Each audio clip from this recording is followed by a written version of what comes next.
जय श्री राम मित्रों, स्वागत है एक बार फिर से आपका हमारे चैनल जेबी डिवोशनल में। पिछले एपिसोड में हमने देखा कि किस प्रकार से बाली अपने मृत्यु की ओर पहुंच चुके। जिस प्रकार से उन्होंने क्षमा मांगी तो उनका जो मुक्ति का मार्ग है वो खुल गया।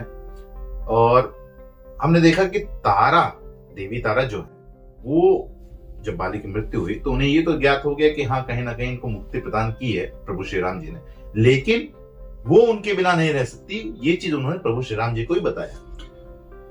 आग्रह कर रही हैं प्रभु श्री राम जी से कि जिस बाण से आपने मेरे पति को स्वर्ग लोक पहुंचाया है, उसी बाण से मुझे भी उनके साथ गमन करने के लिए अनुमति है।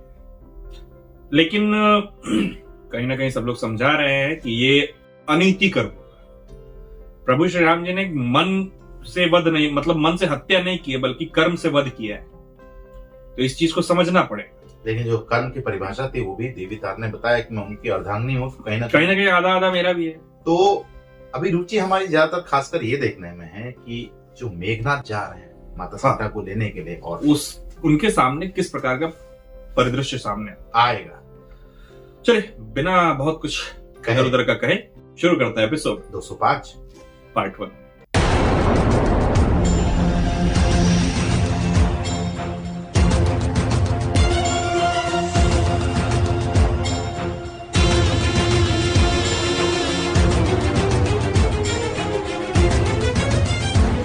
सीता,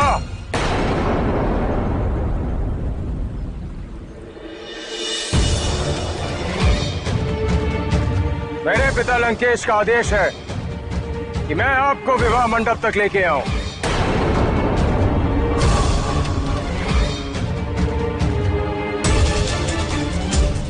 रावण पुत्र मेघनाथ, पहली बार देख रही हूं कि एक पुत्र स्वयं अपने पिता के अधर्म में सहायता कर रहा है। धर्म और नीति का ज्ञान देने की आवश्यकता नहीं है, क्योंकि मेरे पिता स्वयं धर्मज्ञ और नीतिज्ञ हैं। और अपने पिता के आदेश का पालन करना मेरे जीवन का सर्वश्रेष्ठ कर्तव्य है। इसी कारण हेतु मैं आपसे पुनः निवेदन करता हूँ कि आप मेरे साथ सम्मान पूर्वक विवाह मंडप तक चलिए। लंकेश का आदेश मानने के लिए मैं विवश नहीं हूँ मेघनाथ। तुम्हारे पिता एक अधर्मी और पापी हैं, और शीघ्र ही उन्हें अपने सभी पाप कर्मों का दंड मिलेगा। याद है ना तुम्हें? और क्या आपको क्या था कि मैं आपको इसी क्षण मृत्यु दंड दे सकता हूँ? किंतु विवश हूँ क्योंकि मेरे पिता की कृपा दृष्टि आप पे बनी हुई, और आप इसे अपना सौभाग्य समझिए। सौभाग्य नहीं, मेरा कर्म धर्म संगत है, इसलिए मैं जीवित हूँ।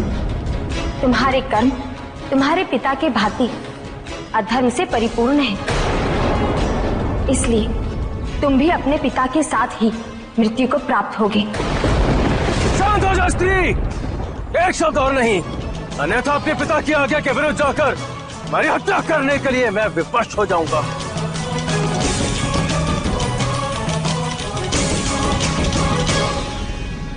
महाबली बाली अभी संसार में नहीं,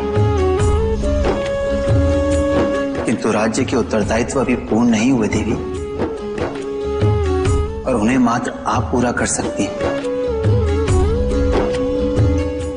सुग्रीव अब राज सिंहासन पर विराजमान होगा, किंतु राज्य चलाने के लिए उसे आपके धर्म, नीति, अनुभव और ज्ञान की आवश्यकता होगी। और पुत्र अंगद जब नाना सुसैन के यहां से लौटकर आएगा तो उसे भी आप ही को संभालना है।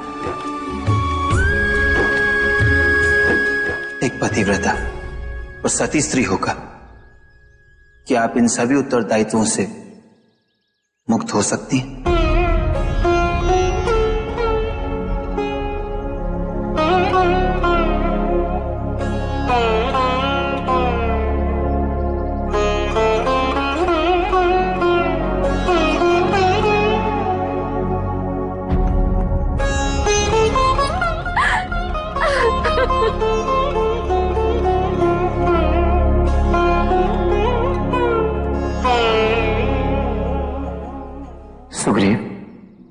संभालो अपने आप को।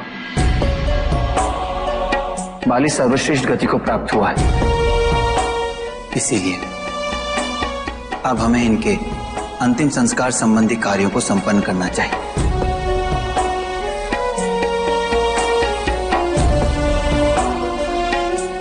हे धर्मात्मा, शास्त्र और विधि के अनुसार महाबली बाली का दाह कर्म उनके पुत्र अंगद को ही करना होगा।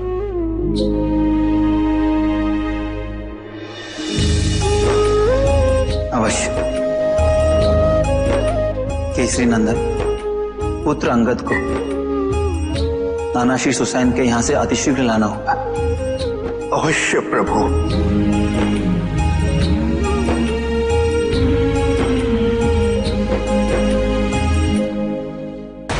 मेघनाथ, एक पराधीन व्यक्ति संसार में चाहकर भी कुछ नहीं कर सकता, जैसे कि तुम अपने शरीर, मन और आत्मा से अपने पिता लंकेश के दास हो, और एक पराधीन दास को निर्णय लेने का कोई अधिकार नहीं होता। भ्रष्ट स्त्री, तुमने अपनी सभी सीमाओं का, मर्यादाओं का उल्लंघन कर दिया है। अब यदि तुम मेरे साथ सम्मान पूर्वक विवाह मंडप तक नहीं आई, तो मुझे तुम्हें बलपूर्वक मुझे इस धरती पे घसीटते हुए वहां तक लेके जाना होगा। तो संकोच कैसा? अपनी ये इच्छा भी पूर्ण कर लो मेघनाथ।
अंगद भैया, अंगद भैया, आप संतुलन मत खोना, नहीं तो हम सब नीचे गिर जाएंगे।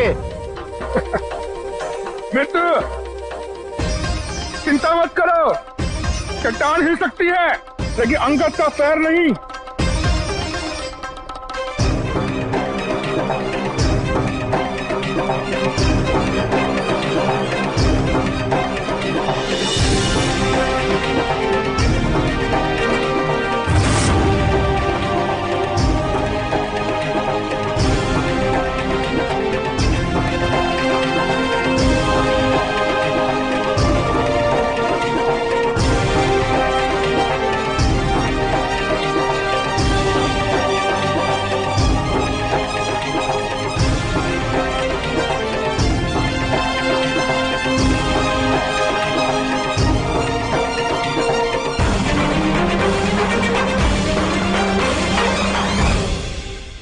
अंगद, तुमने बड़ी ही आसानी से हम सबको ऊपर खींच लिया। बड़े बलशाली हो तुम।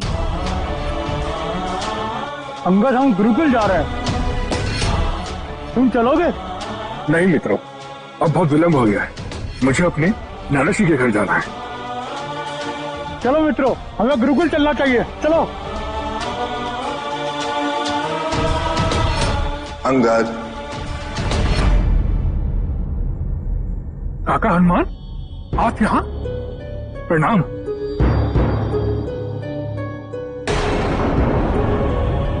क्या बात है, आप अत्यंत दुखी लग रहे हैं। सब ठीक तो है इस निंदा में? क्या हुआ, आप कुछ कहते क्यों नहीं हैं? बहुत ही दुखद सूचना लेकर आया।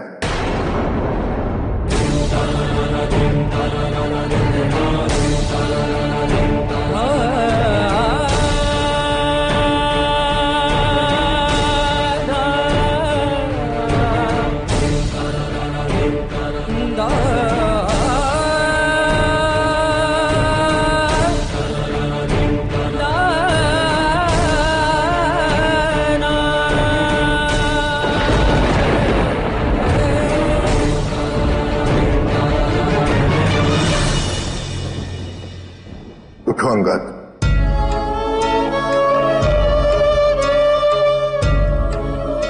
अंगद, तुम्हें अभी और इसी क्षण मेरे साथ किष्किंधा चलना होगा। लग गए 440 वोल्ट छूने से तुझे। मुझे मेघनाथ को देख के इसलिए हंसी आ रही थी कि जो भी कैकसी के पास जाएंगे वो कहेंगे बेटा तुमको भी लगा ना, वही फील हुआ ना। अब ये कैसे बताएं इनको?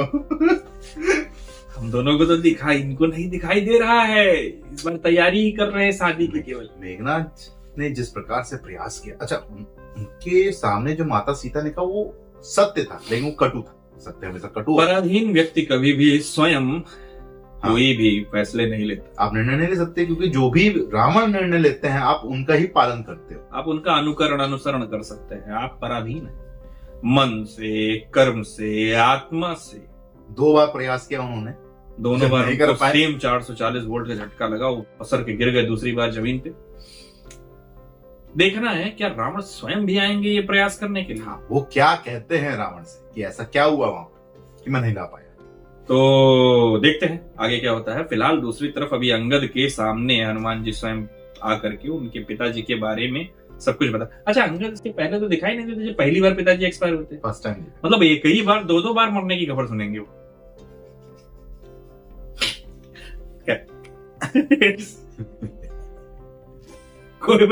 कोई बात नहीं सर, एपिसोड को करते हैं समाप्त, शीघ्र ही मिलेंगे नए के साथ। तब तक के लिए राधे राधे।